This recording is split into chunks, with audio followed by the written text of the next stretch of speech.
Yema obibia achen anopei.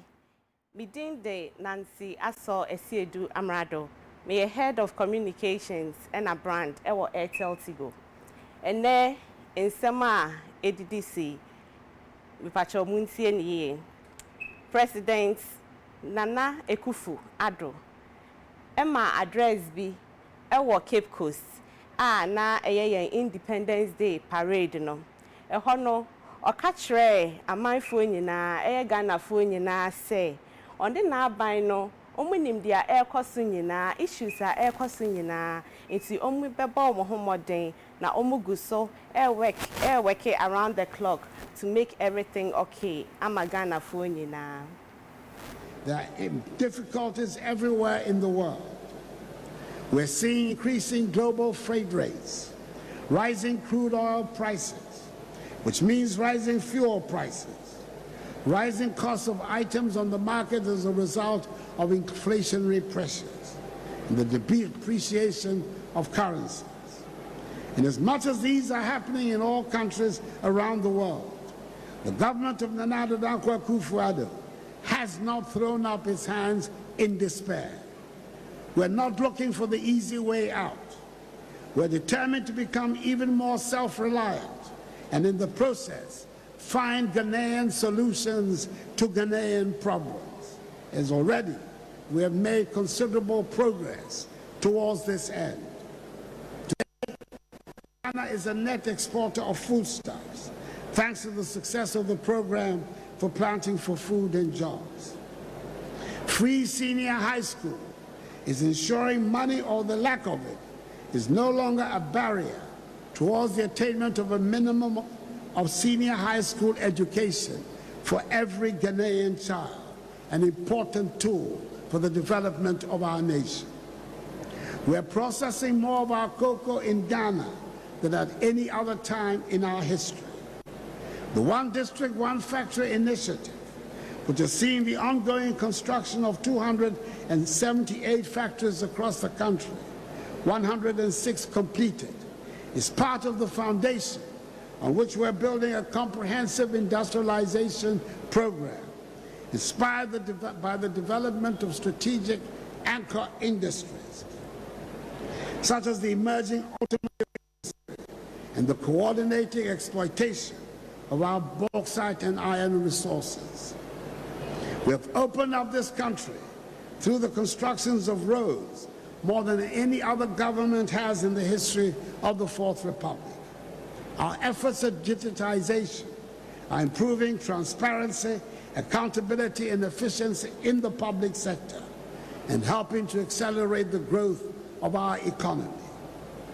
Fellow Ghanaians, these and more are what we have used tax revenues for over the last 5 years. In all your communities, villages, towns, constituencies, and regions, you've seen your taxes at work, whether it is the construction of a classroom block, a clinic, a small town water facility, a factory, or a road. And we will continue down this path. I will not renege on my pledge to help create a progressive and prosperous Ghana. I, however, cannot do this alone. I need the backing of each and every one of you if we are to bounce back together and build a Ghana beyond aid. Nia edi honon so eye Ghanaian students na omo Ukraine enre ya 64 of them etimi aba be kan yensa asomdwe mu entisi aye keka bomu a na chese students a etimi aba bedu ha no eye 160 enra eye nkofo a ekohia omo airport ho no include the spokesperson on security and governance.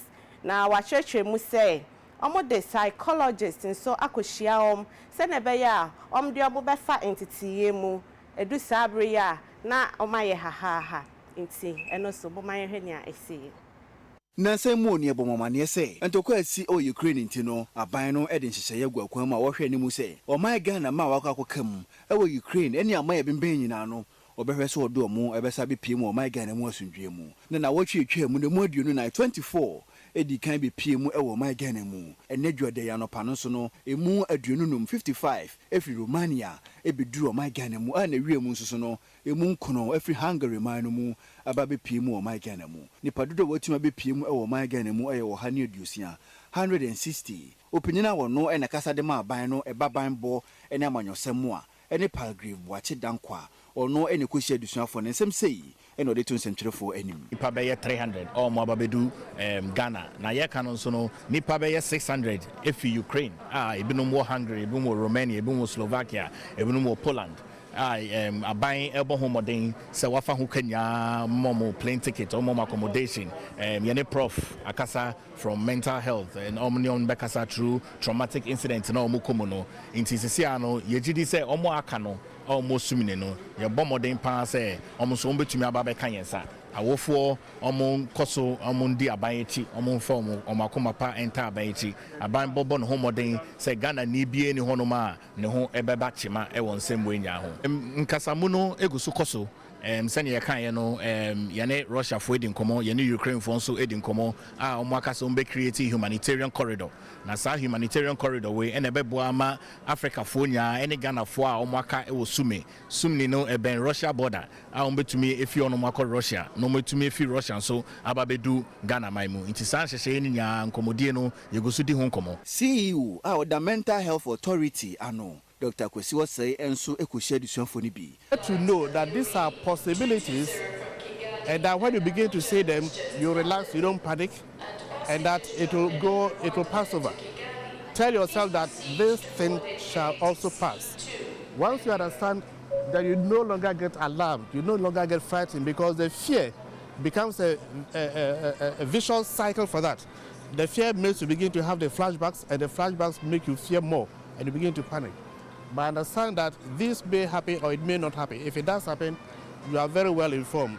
But you are most welcome. I'm sure the other thing that may be occurring to you is that, so has my education been truncated?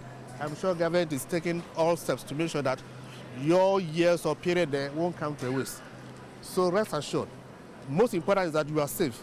Until we get every single Ghanaian who is trapped in any way, in any part of Ukraine, until we get them out, we cannot celebrate. It's not a cause for celebration in any way. So we just want to use the opportunity to still appeal that every single diplomatic string that can be pulled should be pulled to get our colleagues who are still stuck in Sumi. They are going through a lot, emotional challenges, financial challenges, the kind of stress every day they need to escape from a missile is so, deteriorating in their nature. So we just want to appeal to the government again that every single string that can be pulled diplomatically, they should do that to get our colleagues out of Ukraine, because anything at all can happen to them at any time. This morning we have 55 from Romania, and then we have extra 9 coming from Hungary this afternoon, and then we are expecting 14 from Hungary tomorrow, and then some 7 from Poland. We were able to get some help from the Pentecost Church and the student union and the government. Yeah, so everything was able to go through, and we were able to get the process very soft for us. So we give thanks to the government for everything they've done for us.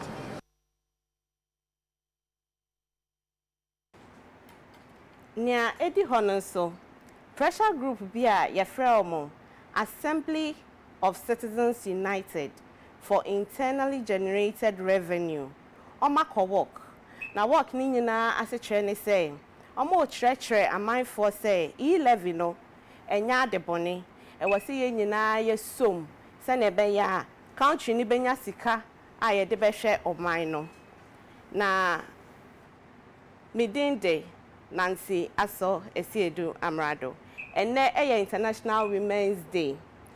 Ye reshe ema ewo Ghana nyina afishiapa. We are encouraging obia say oye oba who say oye very smart na obetumi ako wenim. Inti ema nyina happy International Women's Day. Medamas. Wabra UTV kuni bi kasa eno mode to ye nanim said e-levy hu nsensem no wote ase ne sayo sunti no wagye atum na mmom wate wɔn ho agumɔnten so ɛyɛ deda bodawuru ama Ghanafoɔ nyinaa ate ase sɛ E11 no ɛyɛ asɛmpa nti obiara ɛnhwɛ no wɔn gye ntom sɛ yɛgye tum a ɛbɛboa ama ɔman no sika bam ama aban no anya bi de abɔ ɔman no ho bra. Wɔn enthusiasm ɔmo aba ha no ɔmo ani agye obiara sɛ ɔmo agye atum enti sɛ yɛ parliamentarians no so ehu sɛ Ghanafoɔ de bebree agye atum a ɔmo ngye ntum no ɛbɛsɛ sɛ ɔmo akoma ɛma ɔmo so aba on board enti deɛ yɛayɛ no ehia paa ɛsɛ yɛ ma amanfoɔ te aseɛ nipa bebree na ɔmo nim ade kuro ntia efi sɛ ɛto ayɛ yɛgye wɔ Ghana nipa ɔmo tia to ɔmo so ɔmo nɔɔso pɛyɛ 8 to 10% pɛ yɛyɛ 30.8 million nipa na ɔmo tia to ɔmo so wode E11 ne ba ɛbɛnya nipa kakra bebree so aba abɛka ho ama yɛ nyinaa yɛde yɛ mputu dwuma wɔ Ghana ha ɛno ade yɛ nyinaa yɛ hwehwɛ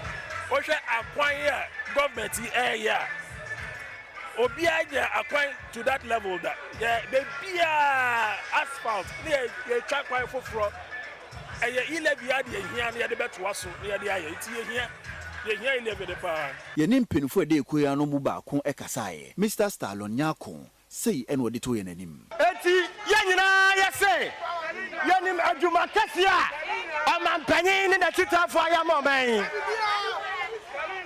eti yɛnhwɛ ama adwumaden a wɔayɛ yi yɛnsa nkɔ IMF bio yɛn nyinaa yɛbɛtaa n'akyi na yɛfotoɔ kakra yɛgye wɔ ha no yɛde bi aboa no na wɔama yɛsi kasama saa ɛdan apagya bio ama yɛsi kasama saa ɛdan apagya bio na Ghana ni bi ɔdɔ man mmabunu a mopɛ adwuma yɛ planting for food and drugs enyuma kɛse a yɛde aba kurom ha yɛsrɛ yɛn nyinaa yɛde ahoɔden kɛse abɛtaa yɛ man Ghana akyi yɛnsan ɛnkɔ IMF bio ɛno akyire no Mr. Clifford Bansa wɔne amanfoɔ no bi nso ɛkasae nti efiri na ɛkɔ no ɛsɛ obiara yɛ n'adwene sɛ obetua tax a mekan yi no ɛnyɛ sɛ bi a wosi wakɔ habo akɔyi nnɔma yɛagye wo tax ɛno yɛ nnɔma a wokra baa ɛho tax ne agye wo wankasa wote ma mu ha no adwuma a woyɛ no sɛ wotɔn bɔɔdeɛ sɛ wotɔn wɔ store adwuma a woyɛ no mfasoɔ a wonya no ɛho tax ɛna meka ho asɛm yɛfrɛ no personal income tax enti sɛ obiara tumi tua na famu deɛ a ɛnkanya ne sɛ Ken ɛyɛ finance minister n'ani abere sɛ kyenkyena a yɛnye E11